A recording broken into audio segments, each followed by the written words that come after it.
విశ్రాంతి తీసుకుంటున్నటువంటి పెద్దలందరూ కూడా ఆచరించే విధంగా ఒక విషయాన్ని నేను గమనించాను. ఇప్పుడంటే నా దగ్గర ఉంటుంది కాబట్టి ఉన్నాను. అమ్మ విడిగా ఇంకొక ఇంట్లో ఉండేది. ఇన్ని సంవత్సరాలు నాన్నగారు దూరం దగ్గర నుంచి ఉండేది. 5 సంవత్సరాలు ఒంటరిగా ఉండి నన్ను బిడ్డలందరూ ఎవరు మానవులు వెళ్ళిపోయారు, నేను ఒంటరి అయిపోయాను అన్న ఫీలింగ్ అమ్మకు ఎప్పుడు ఉండేది కాదు.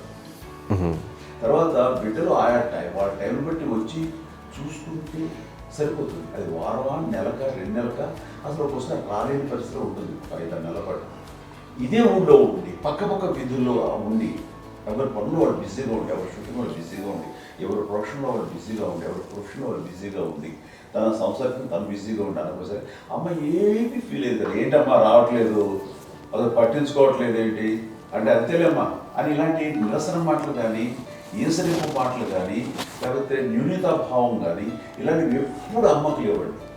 వచ్చారు అబ్బాయి ఏం చేసి పెట్టడా చెప్పండి అంటూ చాలా పాజిటివ్ ఉండి ఇప్పటికీ కూడా తను సపరేట్గా ఇచ్చింది మా ఇంట్లో. ఎంతో అందరూ వేరే ఇచ్చి ఎందుకంటే అమ్మకి మోస్ట్ స్ట్రెస్ బస్టర్ వచ్చేసినా లేకపోతే ఏదో రిలీఫ్ ఏంటంటే తన కిచెన్లో కూర్చొని వండి అందరికి పెట్టాం.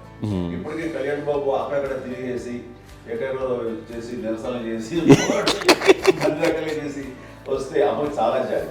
ఆడేదో ఇంక మేము గుడ్లా కష్టపడుతున్నాం కానీ ఆడి ఎంతలో వెళ్ళేదో మీ టీవీలో వాటిలో అది ఎక్కువగా చూపించేసరికి వాడే కష్టపడతారు, మేము కష్టపడలేదు ఫీల్ అమ్మకి. అందులో వాడు రాగానే ఎలా వచ్చావా అని అమ్మ ఎక్కడ కళ్యాణ్ బాబు అంటే ముందు అమ్మను కానీ ఎక్కడ కళ్యాణ్ బాబు తను ఎక్కడ ఉంటాడో ఏముంటుందో తెలుసు.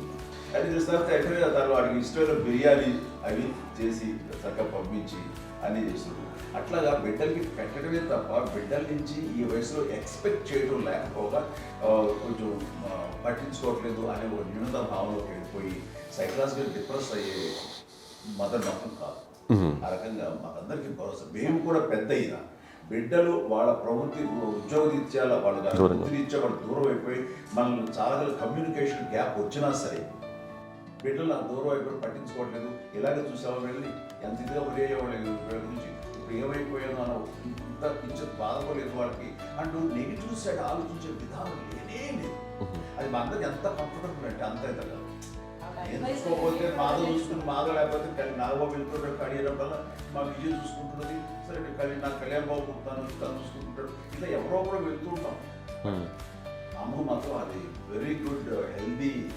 నేను చాలా మంది తల్లిదండ్రులు చూశాను, అవును వాళ్ళు చాలా ఇబ్బంది పడుతూ ఉంటారు. పట్టించుకోవడం మేము అర్థం చేసుకోగలము కానీ వాళ్ళు వస్తే బాగుంటుంది కదా అనేది ఉంటుంది, ఫీల్ అవుతారు. అవును అలాంటి ఫీల్